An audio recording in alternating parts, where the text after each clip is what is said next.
ప్రియులారా, ఐగుప్తు నుండి వారిని తీసుకుని వచ్చిన వాడు దేవుడని, ఎర్ర సముద్రంలో పాయలు చేసిన వాడు దేవుడని వారు ఎరగలేదు.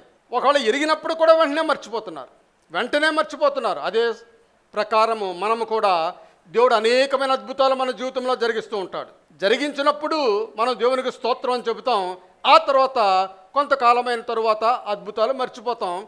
మరలా నూతన అద్భుతం గురించి మనం ఎదురు చూస్తుంటాం. అది చేయకపోయినట్లయితే దేవుడు నాకేం చేస్తాడని మనం దేవుని మీద కోపగించుకున్న వారుగా ఉంటాం. ఇక్కడ ఇజ్రాయేల్ ప్రజలు ఒక మనిషి మీద ఆధారపడ్డారు. దాని అర్థం ఏమిటంటే they depend on the flesh. అయితే దేవుని వాక్యం చెప్తుంది, ఏ శరీరును ఆశ్రయం చేసుకునవద్దు అంటుంది. ఏ శరీరును కూడా నీవు ఆశ్రయం చేసుకునవద్దు, ఆధారపడవద్దు అని దేవుని వాక్యము సెలవిస్తూ ఉన్నది. ప్రియులారా, దేవుని నామమున స్తోత్రం.